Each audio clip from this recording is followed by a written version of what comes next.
Hello, this is Edith Neumeyer, and I'm the author of the book, The Mystery of Adam. I want to do a video on a different topic, and I want to go back to maybe talking something about biblical gender equality again.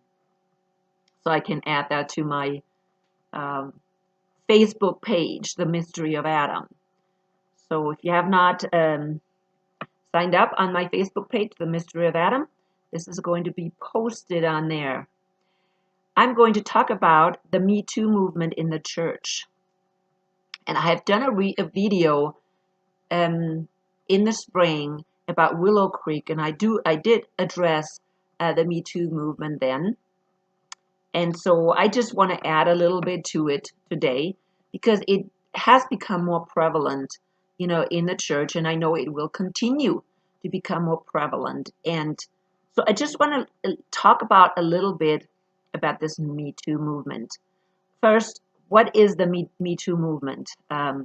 It is a movement that came out of Hollywood, and it was encouraging women to come out and expose sexual harassment and sexual assault. And then it went into, of course, the workplace. And, this movement was encouraging women in the workplace to really stand up or report any sexual harassment or sexual assault in the workplace. And of course, now we have seen it kind of creep into the church. Well, from the beginning, I wanted to say that I think it's very important for women or men, okay, to stand up and expose bad behavior, okay, false behavior, inappropriate behavior. Very, very important. However, there's also a very negative side, okay, yeah, negative side to this movement. And that is when women wait for 20 or 30 years to finally expose these, call them perpetrators, or what they perceived as perpetrators. And then we also have women that really use a situation to discredit men.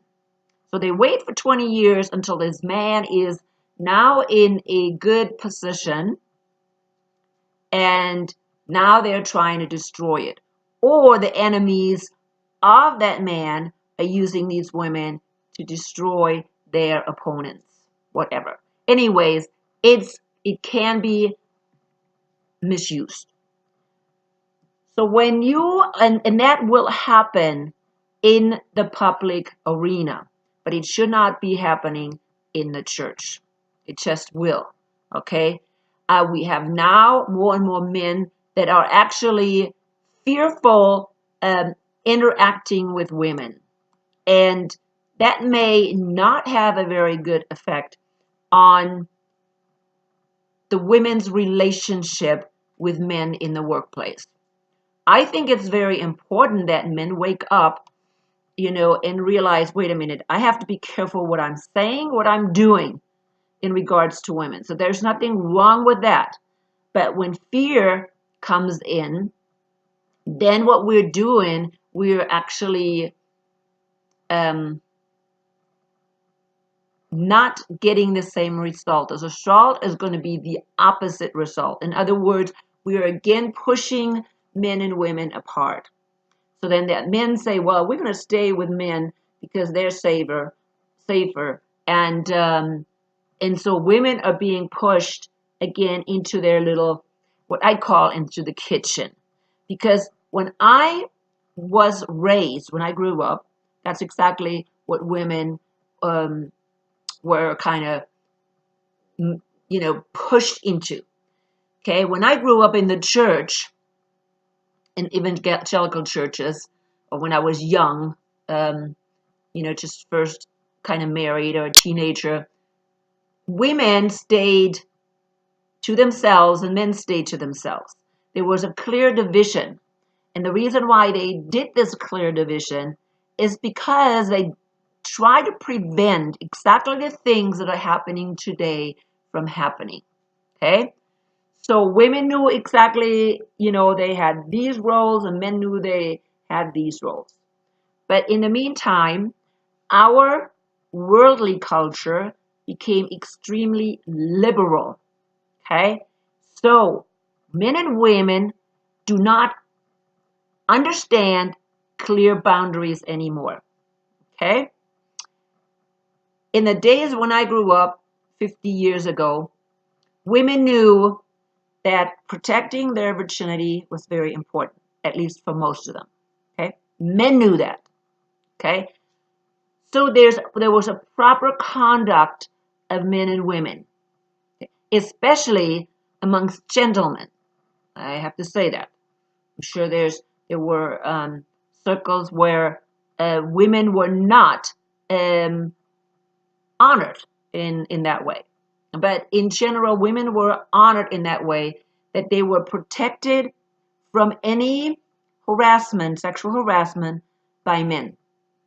Either, again, they were left with only women, groups of women, or they were protected by their male in-laws, brothers, cousins, father, okay? That they cannot go alone anywhere without escort. So there were things put in place that would protect women. Now, why in the world did they do that? Oh, they were just mean, right? And that's actually what I thought for the longest time, is that was just mean and that was really discriminating against women. Well, in a sense, it is discriminating against women, but it was also protecting women. So we have this also strong feminist movement in which we really come down on patriarchy heavily on patriarchy. But patriarchy protected women from men, during that time. So it wasn't all this negative, okay, that like they make it today. They make it look like patriarchy is this horrible, horrible thing. But patriarchy also protected women, from the sexual exploitation of men. Now, why in the world did they do that? Because men understand men better than women. Okay?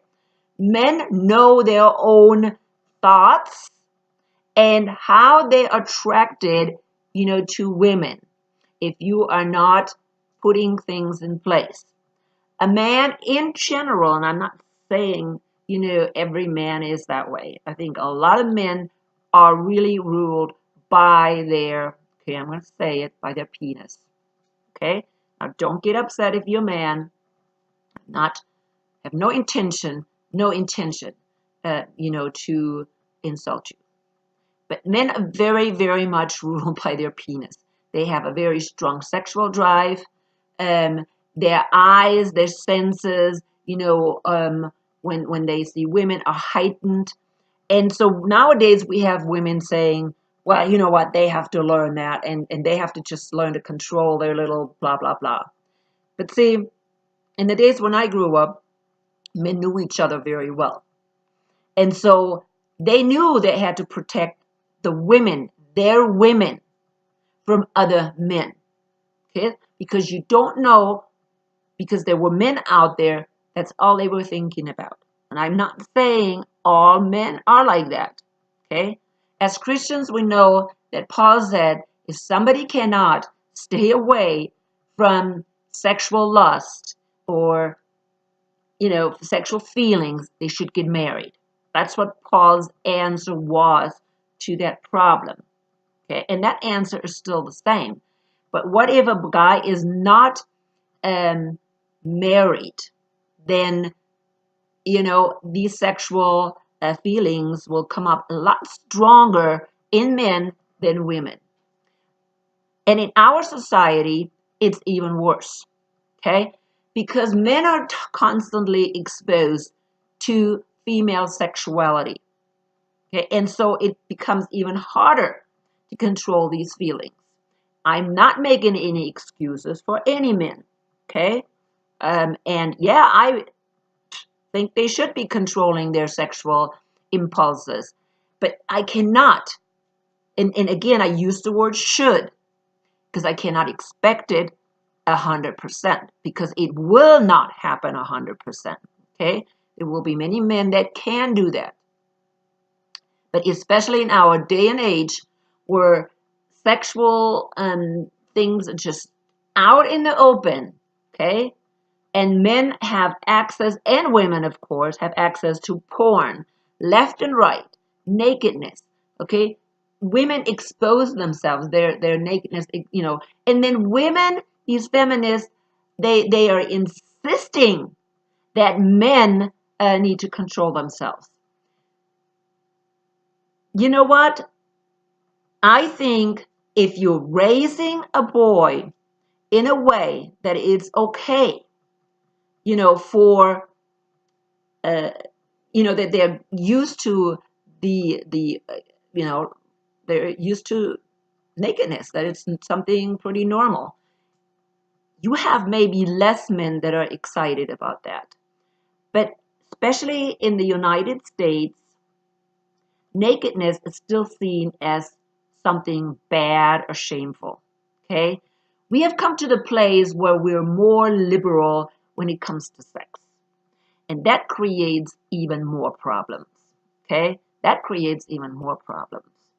But staying to this, if you raise children to be more open with sexuality, more outspoken, you know, not as closet right type, like closet like. So in other words, you're hiding everything. Then they're less likely to maybe get aroused when they see kind of nakedness or when they see female, you know, organs. Okay, I'm saying less likely. Okay, it doesn't mean you will get it totally away. However, I think this state of arousal, I think, is less when you're explaining it and raising kids in a natural environment. Okay? There is nothing wrong with it. However, because we're living in this liberal kind of environment, you also have to still continue to teach boundaries to boys and girls. Boundaries. Okay? I cannot allow my daughter to think that she can arouse a guy to death and not expect him to react. I cannot allow my daughter to learn something like that. And on the other side, I can also not allow my son not to learn to respect boundaries, you know, of a woman. Not all women, you know, are what we call sluts, okay? Or and I'm sorry, you know, I'm going to bring this word out.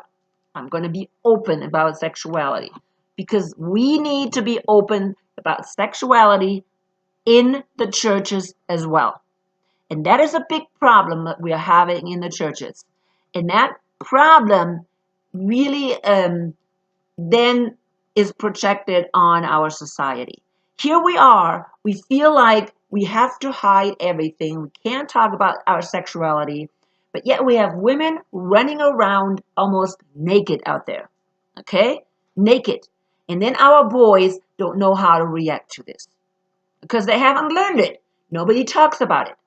I'm from Germany. Okay? And in Germany, people are very lenient, in not just in Germany, in all of Europe. People are very lenient about sexuality. But they know one thing, that you definitely do not violate somebody's privacy. Okay? I think Germans are a lot more aware, especially German men, are a lot more aware of that. Now, I'm not saying that sexual assault doesn't happen, or you know, sexual inappropriateness doesn't happen. I'm not saying that. Okay, but I believe it happens less likely than in the United States, where people are raised in this closet type mentality, but yet the culture outside the home is already so liberal. The culture on TV is already so liberal that people absolutely get mixed messages. And that is exactly the environment we have today, not just in the world, but in the church. So just going in there and saying, well, Me Too movement, I'm going to just hang everything out is not correct. Okay? In the church right now, things have to happen. Okay? So we can prevent these things from happening. Number one, we have to be more open about talking about sexuality in youth groups, okay? Even with children, we have to teach our kids appropriate boundaries, okay? And not just our kids. I think it has to also be done with adults, okay? And that means I cannot just say all victims that are coming out complaining about some men are correct and the men are bad. Okay? That's not working. Right now we have the feminists saying, oh, these victims, they can't speak out and people are putting them down, making them feel guilty. That is not true either. We are not right there. Okay? That is not true. Yes, people feel guilty. That's very true. They feel guilty in themselves because of what, happened to them. But that's exactly what we need to start talking about. Okay? That sexual things are a normal thing. Okay? And we need to teach our girls to be assertive. And we need to teach our boys, or men and women. Okay? It doesn't matter. We need to teach our women and our girls to be more assertive, to speak out, to stand up for themselves. We need to praise them, to stand up for themselves. And we need to teach our boys to respect boundaries, okay? Respect that people are different. And we need to teach them to communicate much better than what we had done in the past. Not this, well, I am assuming all girls want sex. Because all girls want sex, I'm going to go for it. Okay? Because that is an assumption that many boys have. Okay? We also have to teach our girls to be very, very observant and be very careful who they're hanging around. Okay? We can't just hang around just anybody. Now, when you teach your kids about strangers, you teach them that you do not know. Those kids don't know who is a good stranger or a bad stranger. So what do you tell them? Be aware of strangers. Period. Whether they're good or bad. Well, that's the same thing that you need to teach your son or daughter about another person, period. Because you don't know if the other person is a predator or not. You don't know if the other person is good or bad. Okay? Even in our churches today, you don't know it. We have so many false teachers in our churches. We have so many fake believers in our churches. And yeah, that's the fault of the churches. They need to be cleaned out. I have done videos about, that our churches are really not run the way that Paul wants them to run. And because they are not run the way Paul wants them to run, they're hierarchies. And in hierarchies, the people on top are always the ones making decisions, and people always look up to them. And that is definitely breeding the environment in which people can be assaulted and abused. Okay, that's just the way it is. Hierarchies always breed that somebody else will control and misuse their authority. It's just the way it is.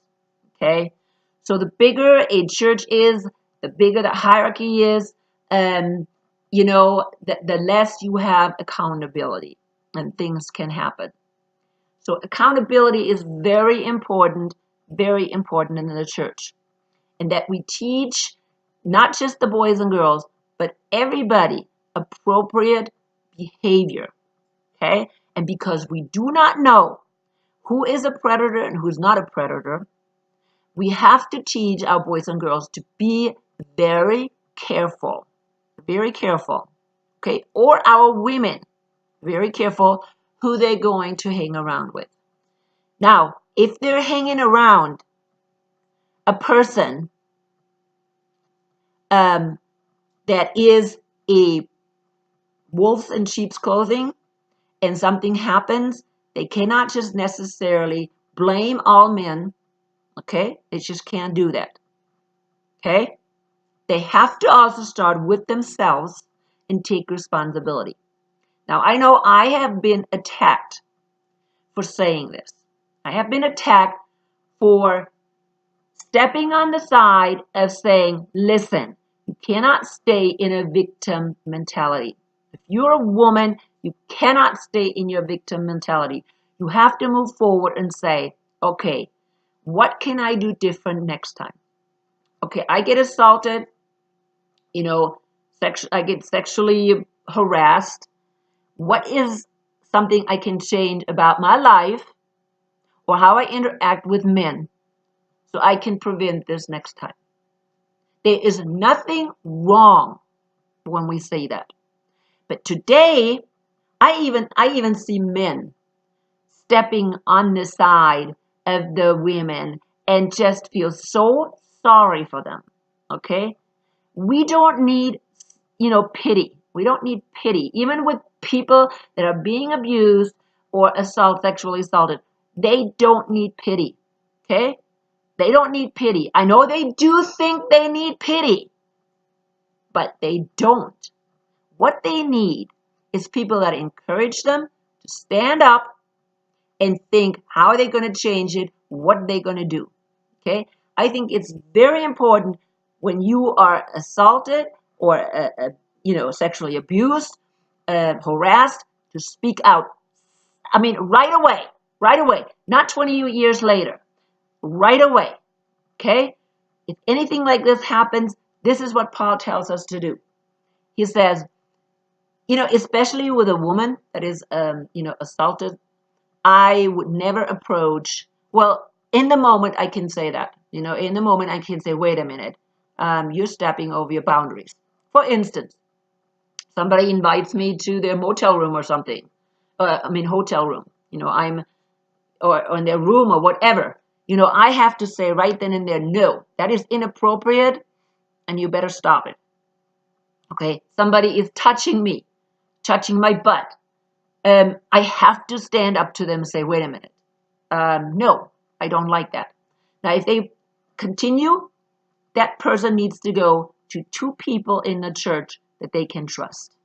Okay? It should be a man and a woman. It should never be a man alone. It should be a man and a woman.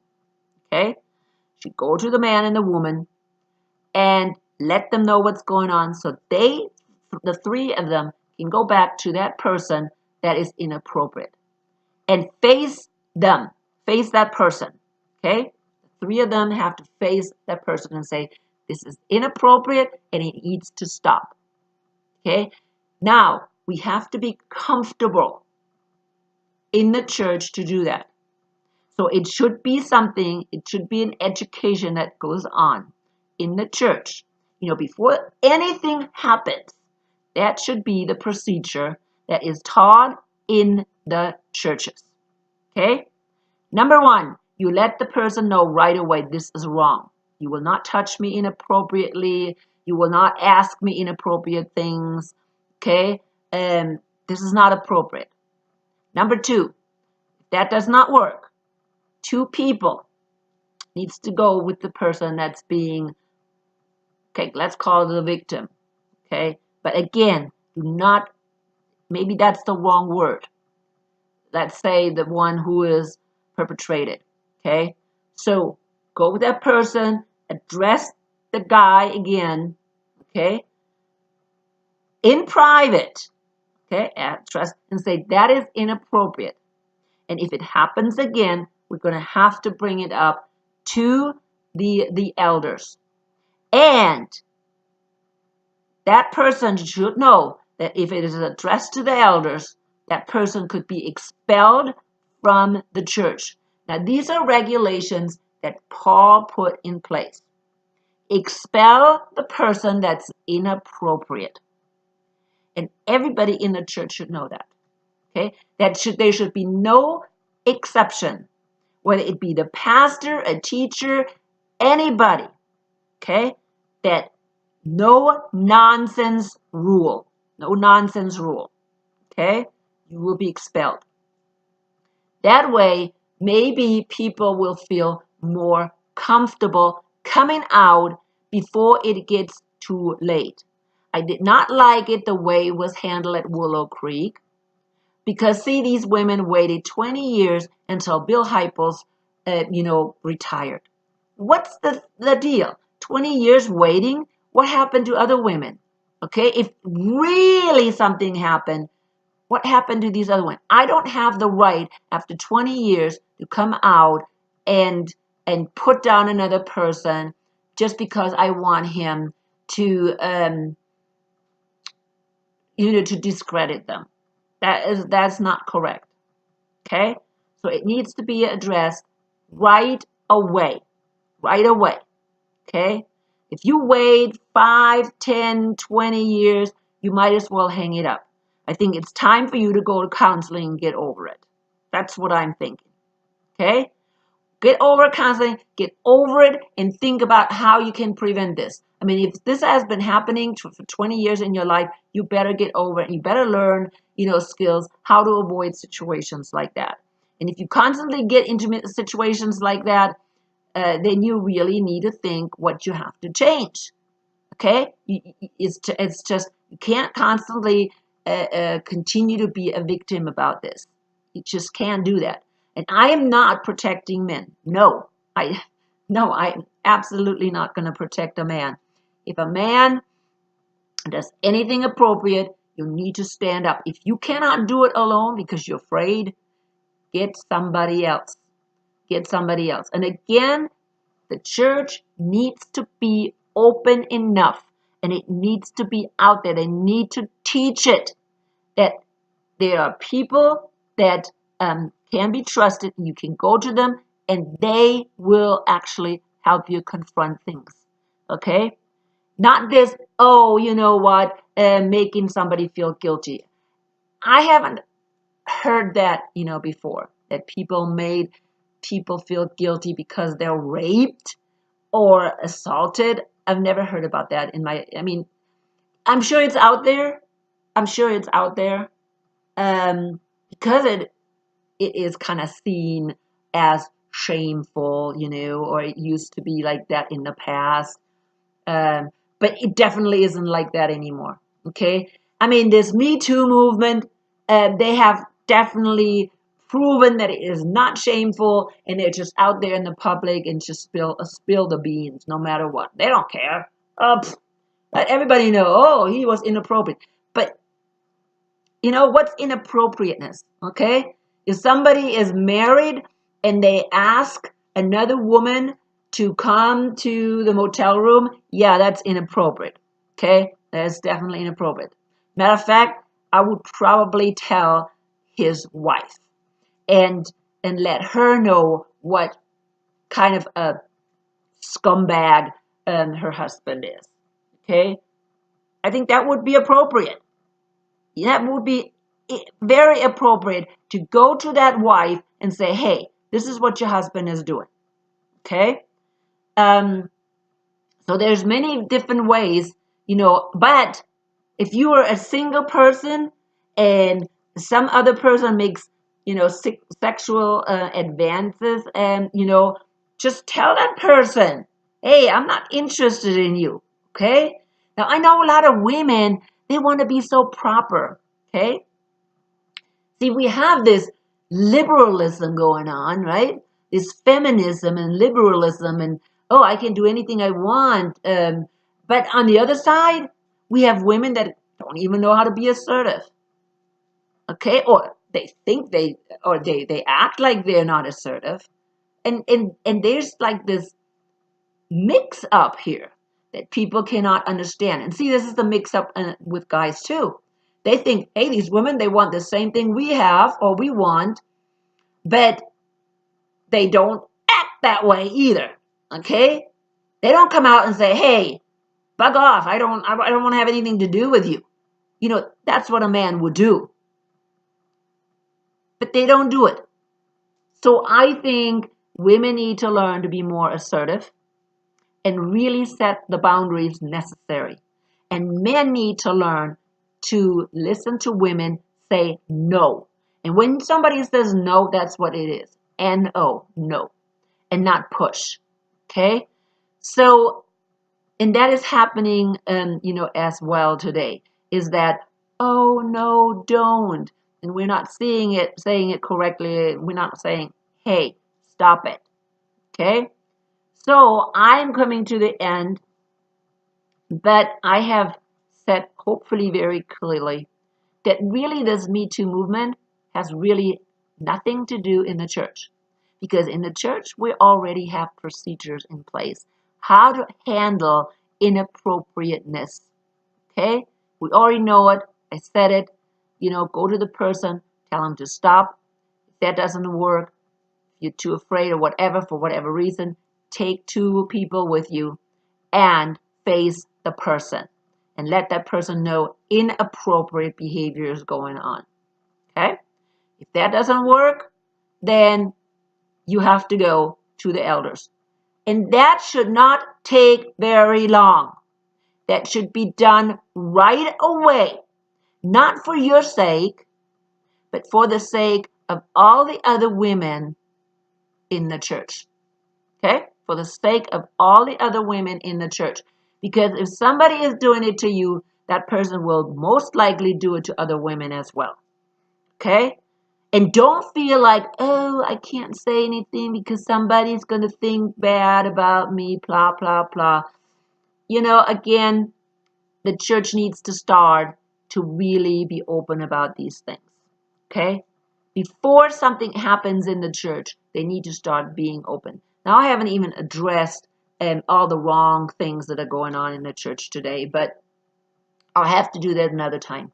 I mean, I said the reason why we have all these problems in the church is because we do not run the church according to Paul's instructions. Okay? So, as long as, we're not putting away with this hierarchy, there's going to be bad things happening in the church. Just the way it is. And it's not just, patriarchy. It doesn't matter whether a man is in charge or a woman is in charge. Okay? Somebody is going to take their authority or misuse authority. And we have to have accountability in place. This one man on top pastor thing just creates problems. And again, this accountability has to be in place. So I'm going to finish up today, and if you have any comments, please leave them in the comment sections. Like I said, I don't agree with this feministic thinking that, poor women thing. Okay, I don't agree with that. And I don't believe also that women shouldn't speak up. Okay, no, and I'm not protecting men that are abusive. I absolutely do not do that. Okay, but women have to get out of their victim mentality and think about how they're going to defend themselves. Period. That's the way it is. Okay, knock him in the balls. I don't care. That you can actually do that. I don't care one bit. Okay, I would go that far. I would even go further, and I'm not going to say what I would be doing. So, anyways, I'm going to finish up, and I will make another video some other time.